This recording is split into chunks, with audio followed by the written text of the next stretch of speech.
వాక్యమై ఉన్న మీరు మాతో మాట్లాడబోతున్న నీ మాటలను బట్టి స్తోత్రాలు. నీ పరిశుద్ధ శక్తి మాలోనికి పంపమని యేసు నామములో ప్రార్థిస్తున్నాం తండ్రి, ఆమేన్. కూడి వచ్చిన మీ అందరికీ వందనాలు, దేవునికి స్తోత్రాలు. దేవుని సన్నిధిలో ఉన్న మనము దినదినము నూతన పరచబడి దేవుని అభిషేకంతో మనం నింపబడాలి. దేవుని సన్నిధి మనకు తోడుగా ఉండాలి. దేవుడే మనకు సహాయం చేయాలి అంటే మనమేం చేయాలి అనే విషయాన్ని నేను మీకు జ్ఞాపకం చేస్తాను. చాలామంది భక్తులు అనబడిన వారు చేసే పనేంటో మనం గమనిస్తే, వారు నేను దేవునికి సంబంధించిన మనిషిని కనుక ఆయన నాకు విశ్వాసం ఇచ్చాడు, ఆ విశ్వాసం ద్వారా ఇదివరకున్న లోక పద్ధతులు, ప్రాచీన పాప పరిస్థితులు, మనం విడిచిపెట్టినటువంటి లోకంలో ఉన్న వాటిని ఏది కూడా మనం అనుసరించకూడదు. ఇప్పుడు దేవుని యొక్క చిత్తాన్ని నేను అనుసరించాలి అని వాళ్ళు అనుకున్నారు. మరి దేవుని చిత్తం అనుసరించడం అంటే సామాన్యమైన విషయమా? యజమాని తోటకు కాపలా పెట్టుకున్నాడు ఒక నిరుపేద స్థితిలో ఉన్న ఒక వ్యక్తిని. తనకు జీవనం గడవాలంటే ఏం చేయాలి? యజమానునికి లోబడాలి. ఇక లోబడుతున్నాను అంటానికి కొన్ని గుర్తులు కూడా ఉంటాయి. అదేంటంటే, ఆ తోటలో కుదిరిన నాటి నుండి విధేయత చూపిన వానిగా కనబడాలి. తన తోటకు కావలిగా నియమించిన కారణాన ఆ యజమానుడు ఎప్పుడొచ్చినా ఆ తోటలో కనబడి లోబడి ఆ తోటకు సంబంధించిన పని ఏది చేయమన్నా తాను చేసి లోబడుతున్నట్టుగా తనకు రుజువు కలిగితే ఆ యజమానుడు ఏం చేస్తాడో తెలుసా? కేవలం ఒక పనివాడిగా చూసుకోవడమే కాదు, వీడు ఇంత నమ్మకంగా నా కొరకు ఉంటున్నాడు కాబట్టి ఈ నమ్మకత్వాన్ని చూసి వీడి అవసరం వచ్చినప్పుడు ఏదైనా వీడి కొరకు నేను చేయాలి. దేవునికి స్తోత్రం. జీతం ఇవ్వడం కొరకే జీతగానిగా అతడు నియమించుకున్నాడు, కానీ అతడు లోబడిన విధానాన్ని బట్టి, అతడు తగ్గింపు మనస్తత్వాన్ని బట్టి, అతడు మంచితనము కనపరుస్తున్న దాన్ని బట్టి ఇప్పుడు ఏం చేస్తున్నాడు? తన మీద ప్రేమ పెంచుకున్నవాడే ఇతడికి ఏదైనా సహాయము ఆపద వచ్చినప్పుడు నేను సహాయము చెయ్యాలని కూడా ఆ యజమానునికి మనసులో ఉంటుంది. ఇక మీరు గమనించండి, అతని నమ్మకత్వాన్ని బట్టి ఎప్పుడైతే అలాగా తాను ప్రవర్తిస్తూ ఉన్నాడో ఆ నమ్మకత్వాన్ని బట్టి ఈయన చేయదలిసింది ఒకరోజు చేయడానికి ఈయన సిద్ధంగానే ఉన్నాడు. కాబట్టి బాబు, నాకు ఫలానా ఆపద ఉంది, మరి నాకు ఫలానా అవసరం ఉంది, మీ అవసరం నాకు తప్పకుండా కావాలి అంటే ఏంటో చెప్పు అంటాడు. చెప్పినప్పుడు ఏమాత్రం సందేహం లేకుండా తాను ఏం చేయాలనుకున్నాడో తన యొక్క పనివాడికి తప్పకుండా చేసి తన్ను సంతోషపెడతాడు. దేవునికి స్తోత్రం. ఇప్పుడు నేను మీకు ఇంకొక మాట గుర్తు చేయాలి. మలాకీ గ్రంథము 1వ అధ్యాయము 6వ వచనం, కుమారుడు తండ్రిని ఘనపరుచును గదా, దాసుడు తన యజమానుని ఘనపరుచును గదా అన్నాడు. ఆపండి, ఏనండి, ఎవరినెవరు ఘనపరుస్తాడంట? కుమారుడు తండ్రిని ఘనపరచాలంట, దాసుడు యజమానుని ఘనపరుస్తాడంట. ఈ రెండు విషయాలు చెప్పి దేవుడు ఏమని బాధపడుతున్నాడంటే, నా నామమును నిర్లక్ష్య పెట్టు యాజకులారా, నేను తండ్రినైతే నాకు రావలసిన ఘనత ఏమాయనో, నేను యజమానుడినైతే నాకు భయపడువాడు ఎక్కడ ఉన్నాడు అని సైన్యములకు అధిపతి యెహోవా మిమ్ము నడుగుచున్నాడు. దేవుని సన్నిధికి మొదటి స్థానం ఇచ్చి దేవుని మహిమ కొరకు నమ్మకంగా నిలబడమని చెప్తా ఉంటే, వీళ్ళు దేవునికి మొదటి స్థానం ఇవ్వకుండా బలి అర్పించడానికి ఏడాదికి ఒకసారి దేవుని మందిరానికి వచ్చేవారు. ఆ దినాల్లో పాత నిబంధన కాలంలో ఏడాదికి ఒకసారి వచ్చి కూడా ఏం చేస్తున్నారంట? బలిపీఠం మీద బలర్పించడానికి మేకపిల్లని తీసుకొచ్చారు అనుకుందాం, లేకపోతే గొర్రె పిల్లని తీసుకొచ్చారు అనుకుందాం. వీడికి మందుంటే మందలోది ఎలాంటిది తీసుకురావాలంట? శ్రేష్టమైన తీసుకురావాలంట. కానీ వీళ్ళు ఏం చేస్తున్నారు? గుడ్డిదాన్ని, కాళ్ళు ఇరిగిన దాన్ని, ఒక మాటలో చెప్పాలంటే వాడికి ఉపయోగం లేని దాన్ని దేవునికి ఇస్తున్నాడు. దేవుడికి కోపం వచ్చింది. నువ్వు నాకు ఇచ్చే స్థానం ఇదా? నీ మనసులో ఇంత చెడ్డతనం పెట్టుకొని నన్ను దీవించమంటే నేను ఎట్లాగా దీవించాను? ఓ యాజకులారా, ఎందుకు నా నామాన్ని నిర్లక్ష్య పెడుతున్నారు? ఓ ప్రజలారా, ఎందుకు నా నామాన్ని నిర్లక్ష్య పెడుతున్నారు? నేనంటే అసలు భయపడేవాడే లేడు కదా. నేనంటే భయపడుతూ నాకు ఇష్టమైన వ్యక్తులుగా మీరుండి నా హృదయాన్ని గెలుచుకుంటే నేను మిమ్మల్ని దీవించబోతున్నా. దేవునికి స్తోత్రం. ఇప్పుడు తండ్రిని కుమారుడు గణపరచాలి, యజమానుణ్ణి దాసుడు గణపరచాలి. నేను తండ్రిని అని అందరికీ చెప్తున్నారు. మరి నా సంగతి ఏంటి? నన్ను గణపరుస్తున్నారా? గణపరుస్తున్నామయ్యా. ఎలాగ గణపరుస్తున్నావు? గుడ్డిదానిని, కుంటిదానిని బలులు అర్పించడానికి వచ్చిన మీరు మీ పాపములు ఒప్పుకొని దేవుని సన్నిధిలో పాప పరిహారం కావాలని బలి అర్పించిన మీరు ఎలాంటి దాన్ని అర్పిస్తున్నారు? మీకు నచ్చనది నాకు ఇచ్చి నన్ను బాధ పెడుతున్నారు కదా. నేను ఎట్లాగా మిమ్మల్ని దీవించాలి? నేనంటే భయపడలేదు, నేనంటే గౌరవం అనేది నీ మనసులో లేదు కదా అని దేవుడు బాధపడుతున్నాడు. మొదటి స్థానము దేవునికిచ్చి, శ్రేష్టమైన వాటిని దేవునికిచ్చి, శ్రేష్టమైన హృదయాన్ని దేవునికిచ్చి, హృదయ సమర్పణను బట్టి బహుగా వర్ధిల్లిన భక్తులు ఉన్నారు. దేవునికి స్తోత్రం. ఉన్న దాంట్లోనే తక్కువ చేసి బుద్ధిహీనమైన బలులు అర్పిస్తూ దేవునికి అయిష్టమైన పనులు చేస్తూ దేవునికి కోపాన్ని పుట్టించి మేము కూడా భక్తి చేస్తున్నామనే నామకార్థులు ఉన్నారు, వేషధారులు ఉన్నారు. 2 రకాలైన భక్తి కలిగిన వారిలో నువ్వు దేవునికి సంతోషం కలిగే భక్తిని నువ్వు చేస్తూ ఉన్నట్లయితే దేవునికి భయపడతావు, దేవునికి శ్రేష్టమైనది ఇస్తావు. దేవునికి నీవిచ్చేటువంటి ఆ గౌరవం ఎలాంటిది అంటే, నా జీవితమే ఆయన నాకు ఇచ్చినప్పుడు నాకు కలిగిన దాంట్లో శ్రేష్టమైనది నేను ఇస్తే ఏం పోతుంది అనే ఒక సమర్పణ కలిగి ఆ భక్తులు దీవించబడ్డారు. సమర్పణ లేని భక్తులు ఆ దినాల్లో తిట్లు కూడా తిన్నారు. తెలుసా? ఉందా వాక్యంలో? చూడండి, యెషయా గ్రంథంలో ఒక చక్కని మాట మనం పదే పదే గుర్తు చేసుకుంటూ ఉంటాము. ఏంటి అంటే, చాలామంది మేము దేవుని సన్నిధికి వెళ్ళాలి, దేవుని సన్నిధికి వెళ్ళాలని వస్తున్నారంట పొరలబడి. అలాగ రావడం మంచిదే. 11వ వచనం, యెషయా గ్రంథం 1వ అధ్యాయం 11వ వచనం. నా సన్నిధికి కనబడవలనని మీరు వచ్చుచున్నారే, నా ఆవరణము తొక్కుటకు మిమ్మల్ని రమ్మన్నవాడెవడు? మీ నైవేద్యము వ్యర్థము, అది నాకు అసహ్యం పుట్టించు దోపార్పణము, దానిని ఇక తేకుడి. పాపుల గుంపును ఉత్సాహ సమాజము నేను వార్చజాలను అన్నాడు. ఏంటన్నారా? ఏంటంట? విచ్చలవిడిగా చేసే ఆరాధనలు, నీ ఇష్టానుసారంగా ఇచ్చే బలులు, నీ ఇష్టం వచ్చినట్లు నా సన్నిధికి నువ్వు వచ్చినట్లయితే నాకు గౌరవం లేకుండా అసలు నువ్వు నా సన్నిధిలోకి రావద్దు అన్నాడు. ఎంత కఠినంగా మాట్లాడారండి దేవుడు. అవును, నిష్టపరులు నీతియుక్తమైన బలులు అర్పించి దేవుని యందు భయభక్తులు కలిగి ఆయన మహిమ కొరకు జీవించే భక్తులంటే ఆయనకి ఇష్టం. హృదయంలో తండ్రి స్థానం ఇచ్చిన వారంటే ఆయనకి ఇష్టం.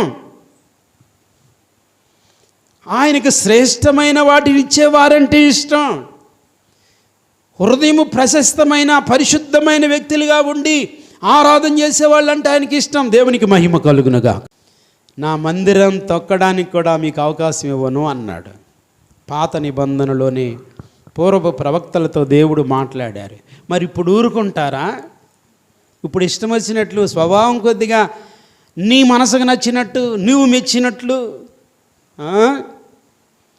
నాకు నచ్చినట్టు నేను వస్తాను, నాకు నచ్చినట్టు నేను ఇస్తాను, నాకు నచ్చినట్లు నేను ప్రవర్తిస్తానంటే నీ మనసును దేవుని ఎదుట ఘనపరచలేని, దేవునికి భయపడలేని నీ మనసును దేవుడు అంగీకరించడో, ఇందులో ఏమాత్రం సందేహం లేదు. అందుకే భక్తులందరూ దేవుని హృదయాన్ని ఎరిగి దేవుని మనస్సును బట్టి ప్రవర్తించారు, కానీ వాళ్ళ స్వభావాన్ని బట్టి ప్రవర్తించలేదు. అందుకే వాళ్ళ గృహాలు దీవించబడ్డాయి, అందుకే వాళ్ళ భార్యలు దీవించబడ్డారు, అందుకే వారి పిల్లలు దీవించబడ్డారు, అందుకే తరతరాలకు ఆశీర్వాదకరంగా మార్చబడ్డారు. దేవుడంటే భయపడేవారు ఏమవుతారు చెప్పండి? వారి తరతరాలు దీవించబడతారు. దేవునికి స్తోత్రం. మనము దేవుని సన్నిధిలో ఉండదగిన విధంగా ఉండి ఆయన మహిమ కొరకు మనము ప్రార్థన చేసి ఆయన మెప్పించేది. అందుకే నేను హెబ్రీ పత్రికలో మీకు చదివించాను. ఏం చేశారు భక్తులందరూ? క్రీస్తు విషయమైన నింద ఉన్నా పర్లేదు అనుకున్నాడు. అల్పకాల పాపభోగాలు వద్దు, ఎందుకంటే దేవుని కంటే నాకే అవసరం కాదు. ప్రజలతో, దేవుని ప్రజలతో శ్రమలో ఉన్నా చాలు, నేను శ్రమ పడినా చాలు. ఫరో యొక్క కుమార్తెకు కుమారుడుగా ఉండి ఐగుప్తులో గొప్ప భోగాలేమి నేను అనుభవించవలసిన అవసరం లేదు.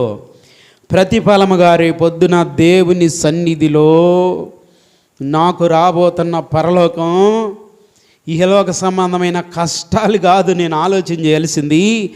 రేపు నేను పొందబోతున్న ఆయన మహిమ. చేతులెత్తి దేవునికి స్తోత్రం చెప్దాం. అవునండి, దేనికోసం చేస్తున్నాం మనం భక్తి? పేతురు అన్నయ్యకు అనుమానం వచ్చి యేసయ్య దగ్గరికి వెళ్ళి, మా తల్లిదండ్రులు విడిచిపెట్టాము, మా రక్త సంబంధులు విడిచిపెట్టాము, నువ్వు రమ్మంటే ఉన్నపాటున ధోని విడిచిపెట్టి వల విడిచిపెట్టి వచ్చేసాం, మరి మా సంగతి ఏంటి? పగలంతా నీతో కలిసి బోధలో తిరుగుతున్నాం, రాత్రి అంతా ఒక ఇల్లు లేదు, ఏమీ లేదు, అడవిలో ఎక్కడో ఒక చెట్టు బాగు చేసుకొని అక్కడ కూర్చొని నీ కొరకు కనిపెడుతూ ఉన్నాము.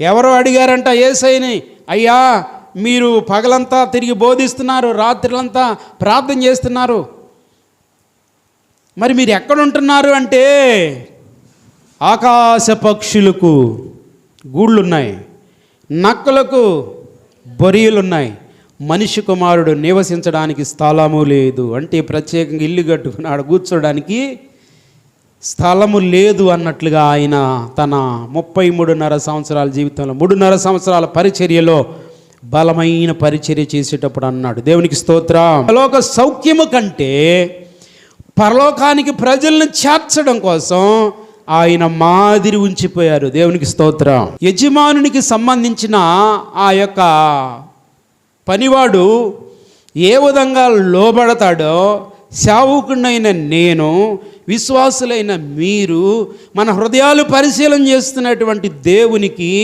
మొదటి స్థానం ఇచ్చి ఆయనంటే భయపడి ఆయన మహిమ కొరకు ఆయన గౌరవించవలసినంత గౌరవం, ఘనపరచవలసినంత ఘనత మనం ఇస్తే మన దీవెన మన గవినిలో నుంచి దాటిపోదు. దేవునికి స్తోత్రం. ఈ హృదయం ఎరిగిన భక్తులు ఏం చేశారంటే, వారు ఇహలోక సౌఖ్యాలు చూడలేదు, క్రీస్తు కొరకు బాధపడినా పర్లేదు అంటూ వారు ఇహలోక సౌఖ్యాలను, సుఖాలను దానం చేసేశారు. అందుకే అబ్రహాముని అన్నాడు, నువ్వు ఉన్న ప్రాంతము నుండి నీ బంధువులను విడిచి, నీ తల్లిదండ్రులను విడిచి నేను చూపించే స్థలానికి వచ్చేయమంటే, మాట్లాడే దేవుడికి మాట్లాడాలి అని నేను అనుకుంటే నాతో మాట్లాడాడు, ఆయనతో నేను బయలుదేరి వస్తున్నానని ప్రతినిత్యం ప్రార్థన చేస్తూ ఆయన మాట వింటూ అరాకొర పొరపాట్లు జరిగిన దేవుడే సరిచేస్తూ శత్రువుని గద్దిస్తూ అదిగో ఆ నిలబడి బలపడి ముందుకు నడుస్తున్న అబ్రహాం యొక్క ప్రార్థన ఆలకిస్తున్న దేవుడు తనను వృద్ధిపరిచి ఇశ్రాయేలులు 12 గోత్రాల గొప్ప జనముగా మార్చేశాడు. దేవునికి స్తోత్రం కలుగును గాక. అందుకే ఆ భయభక్తులు కలిగి త్యాగపూరితులైన వారి విషయంలో అబ్రహాము దేవుడును, ఇస్సాకు దేవుడును, యాకోబు దేవుడునని పేరు చెప్పుకున్నాడు. ఈరోజు చెప్తున్నా, నీ భక్తిని బట్టి నేను ఫలానా, నీ పేరెత్తి నేను ఫలానా దేవుడిని అని చెప్పుకోగలిగినంత దేవుణ్ణి మెప్పించగలిగిన హృదయాన్ని నువ్వు గెలుచుకోగలిగితే చిన్న దీవెనైనా పెద్దగా నీ ఇంటిని ఏలి నిన్ను ఆశీర్వదిస్తుంది. దేవునికి స్తోత్రం కలుగును గాక. ప్రజలకు కనబడాలి అనే మనసుతో వేషధారణ కలిగి వేష భాషలు మార్చి మనం నటించే నటన హృదయ యథార్థత దేవుడు చూస్తాడు, నటన కూడా దేవుడు చూస్తాడు. కాబట్టి ఇదిగో నీ మనసులో నన్ను గనపరిచిన దాన్ని బట్టి నేను నిన్ను హెచ్చించబోతున్నాను అని ఆయన చెప్పి మరి దీవిస్తాడు. దేవునికి మహిమ కలుగును గాక. అందుకే ఇస్సాకు శత్రువు వలన వచ్చిన శ్రమలను బట్టి భయపడలేదు, కానీ దీవించే దేవుని వైపు చూశాడు. యాకోబు దేవుని మహిమ కొరకు కన్నీరు గార్చి ప్రార్థన చేసి తన వంశాల దీవెన కొరకు ప్రార్థన చేశాడు. ఇలా చెప్పుకుంటూ పోతే భక్తులందరూ దేవుని పక్షాన దేవుని మనసు గెలుచుకున్న వారే దీవించబడ్డారు తప్ప ఈ తప్ప తాలు లెక్క లేకుండా జీవించి వారి మనస్తత్వాలను బట్టి వారి శరీర స్వభావాన్ని బట్టి బ్రతికిన వారు ఎవరో కూడా మధ్యలోనే వాళ్ళు జీవితాలు ముగించుకున్నారు తప్ప దేవుని హృదయాన్ని గెలవలేని వాళ్ళు ఓడిపోయారు, జారిపోయారు. దేవుని హృదయాన్ని గెలిచిన వారు పిల్ల తరాలకు ఆశీర్వాదకరంగా ఉన్నారు. దేవునికి మహిమ కలుగును గాక. ఈ రాత్రి వేళ నీతో చెప్తున్నాను, భక్తులందరూ దేవుని హృదయాన్ని గెలిచి దీవించబడ్డారు. అలాగ ఉంటావా?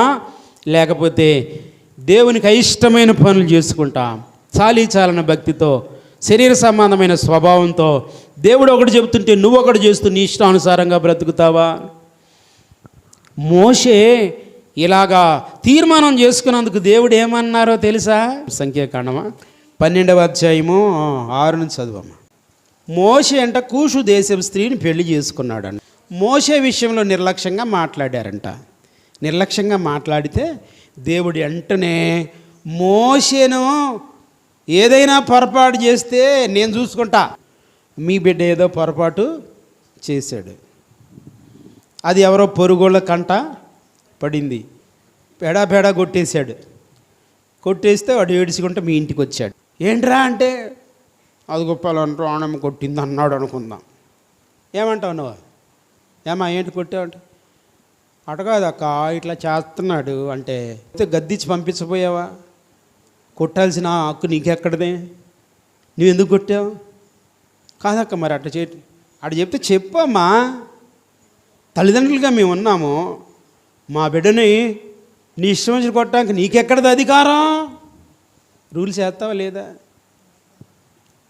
రక్షించబడి దేవునికి ఇష్టంగా ఉంటా ఉంటే నీ జోలికి ఎవడైనా వచ్చాడనుకో, నిన్ను ముట్టినోడు నా కనుగుడ్డు ముట్టుకుంటున్నాడు. దెయ్యం అవనే, శత్రువు అవనే, లేకపోతే అది రోగం అవని, ఏదన్నా అవనే నీ దగ్గరకు వచ్చి నిన్ను టచ్ చేయడానికి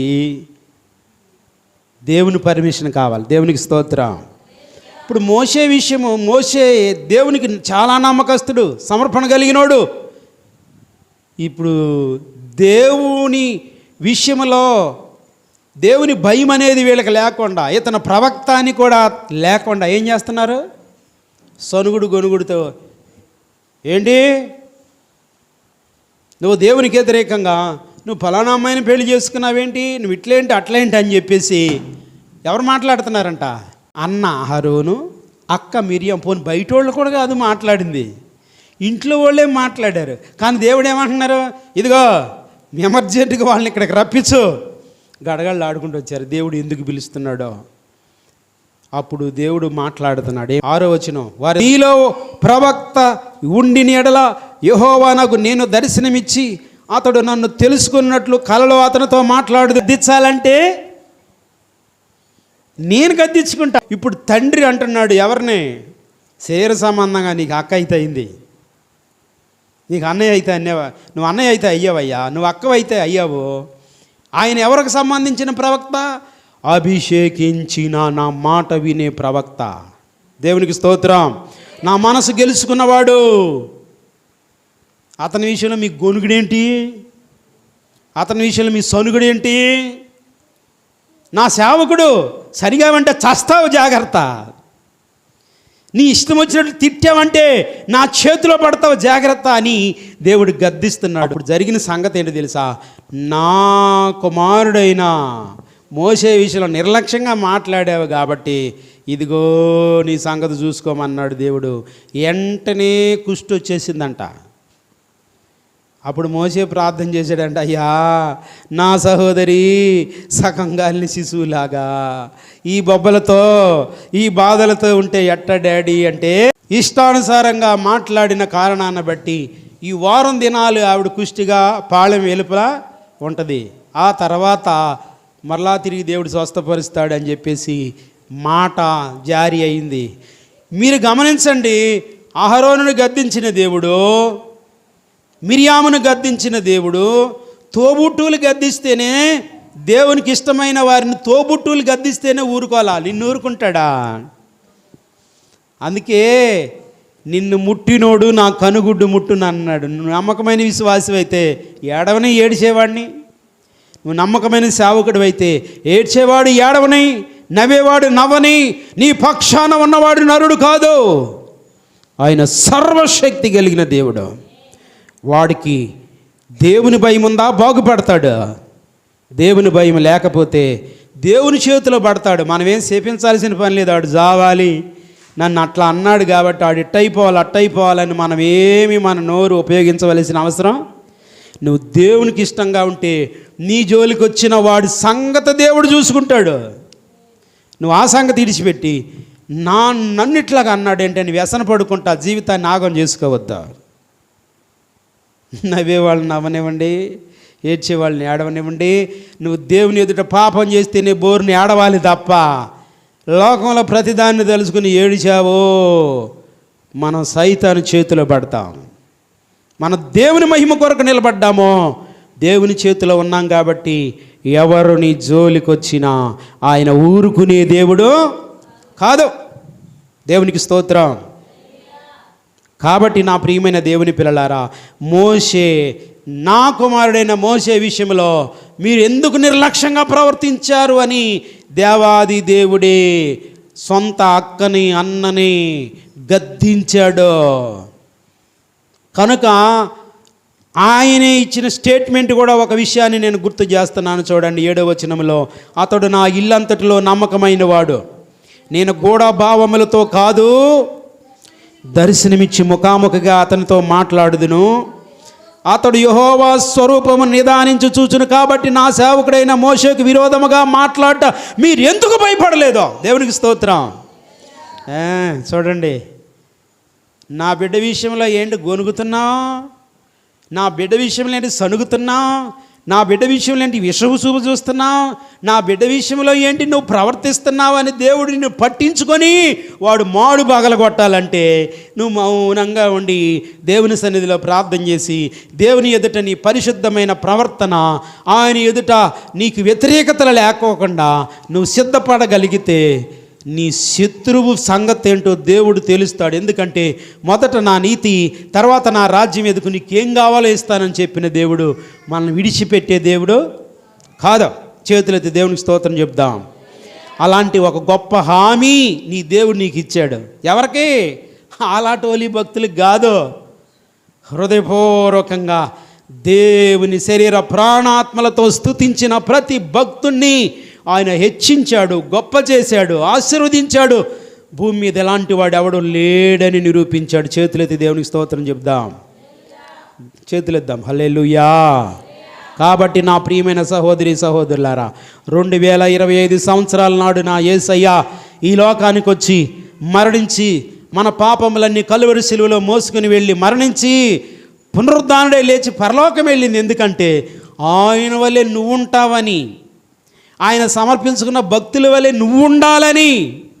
అంతే తప్ప నీ స్వభావం కొద్దిగా, నీ ఉద్దేశాలు కొద్దిగా, నా చూపే అంత, నా మాట అంత, నా పద్ధతి అంత, నా ఇష్టం అని నువ్వు అనుకుంటే నీ ఇష్టం కలిగిన మనసుతోటి నువ్వు దేవుని మందిరానికి కూడా రావలసిన అవసరం లేదు అని ఆ దినాన ఇశ్రాయేలీయులతో దేవుడు గట్టిగా మాట్లాడాడు. నువ్వు ఇచ్చే కానుక నాకొద్దు, నీ అర్పణలు నాకొద్దు, నీ బలులు నైవేద్యాలు నాకొద్దు, అసలు నాకు అసహ్యం అన్నాడు.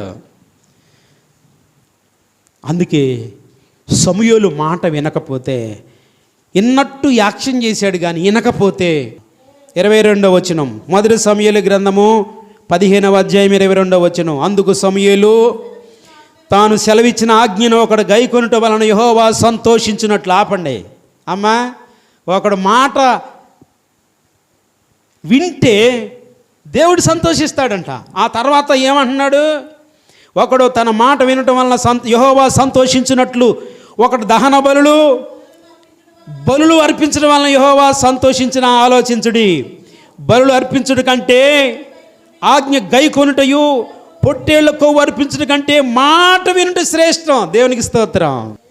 మాట వినుకోకుండా అది ఇస్తానయ్యా, ఇది ఇస్తానయ్యా, అది ఇస్తానయ్యా, నీ మాయ వాగ్దానాలు, నీ మంత్ర వాగ్దానాలు, నీ పిచ్చి వాగ్దానాలు ఆయనకేం అవసరం? ఆయన నీ దగ్గర ఏదో తక్కువ ఈ లోకానికి రాలా, నిన్ను రక్షించడానికి వచ్చాడు. యజ్ఞబలి పశువుగా నీ హృదయం మార్చడానికి, నిన్ను మార్చడానికి ఆయన వస్తే నువ్వే ఆయన్ని మార్చేటట్టు ఉండవు.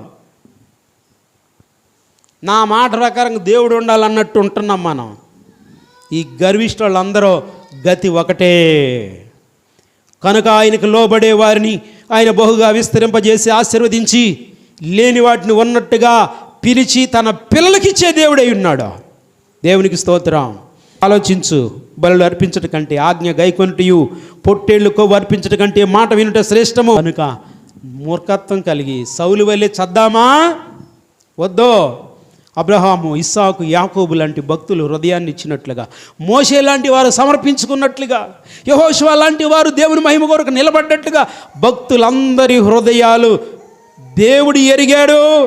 దేవుని మనస్సు గెలుచుకున్నారు. చప్పట్లు కొట్టి దేవునికి స్తోత్రం చెప్దాం. నేను అంటాను, నువ్వు ఎంతకాలం భక్తి చేసినా దేవుడు మనసు గెలుచుకోకుండా, ఎంత భక్తి చేసినా, ఎంత కాలం వచ్చినా ఉపయోగం లేని భక్తి చేస్తున్నామేమో ఒక్కసారి ఆలోచన చేసి. 2025 సంవత్సరాల నాడు నా యేసయ్య మరణించాడు, సజీవుడు లేచాడు, పరలోకం వెళ్ళాడు. ఈ త్యాగం ఎవరి కోసం అంటే నీవు మారడం కోసం, నీవు దేవునికి లోబడటం కోసం, నువ్వు దేవుని మాట వినటం కోసం, నువ్వు దేవుని మహిమ కొరకు నిలబడి నిష్ఠపరుడుగా, నీతిపరుడుగా, అనేకులకు నీ వంశాలకు ఆశీర్వాదకరంగా మార్చబడటం కోసం నిన్ను ఏర్పాటు చేశాడనే సంగతి గుర్తుపెట్టుకొని, నా కొరకు మరణించావయ్యా, నా కొరకు సజీవుడే లేచావు, పరలోకం వెళ్ళావు, నా కోసం రాబోతున్నావు, నాలో లోపం, నాలో కళంకం, నాలో మాలిన్యం లేకుండా నీకు ఇష్టమైన బిడ్డగా నేను ఉన్నట్లు నన్ను బలపరచవా అని నువ్వు కన్నీరు కారుస్తే ఈ రోజు నుంచి శాపగ్రస్తమైన అనుభవాలు ఆశీర్వాదకరంగా మార్చగలిగిన నా తండ్రిని యొద్దకు వచ్చి నిన్ను దర్శించి గొప్ప గొప్ప కార్యాలు మన జీవితంలో జరిగించునుగాక. గట్టిగా దేవునికి స్తోత్రం. గొప్ప గొప్ప కార్యాలు ఆయన చేయబోతున్నాడు. అందుకే ఆయన శిలువ మరణం. కనుక ఆయన శిలువ మరణం ద్వారా నీకు వచ్చిన రక్షణ, శిలువ మరణం ద్వారా నీవు తప్పించబడిన పాప శిక్ష, ఆయన శిలువ మరణం ద్వారా నీవు నీ హృదయాన్ని కృతజ్ఞత కలిగినటువంటి వ్యక్తిగా, నాకు ఇంత కార్యం చేసిన నా దేవునికి సదా లోబడతానని నువ్వు ఒప్పుకుంటే నిన్ను బహుగా వర్ధిల్ల చేయబోతున్న నా దేవుని యొక్క సన్నిధిలో నీకు దర్శనమిచ్చి నిన్ను నీ కుటుంబాన్ని దీవించునుగాక, మనందరిని తన మహిమ కొరకు నిలబెట్టునుగాక. ప్రార్థన చేసుకుందాం. మహోన్నతుడా, నీ వాక్కు ద్వారా మాతో మాట్లాడి నీ బలమైన అభిషేకం ఇచ్చినందుకు స్తోత్రాలు. మా శరీర ప్రాణాత్మల మీ స్వాధీనం అందించుకొని నీ మాట విని నీ మహిమ కొరకు నిలబడే కృప మాకు అనుగ్రహించమని యేసు నామములో ప్రార్థిస్తున్నాము తండ్రి. ఆమేన్.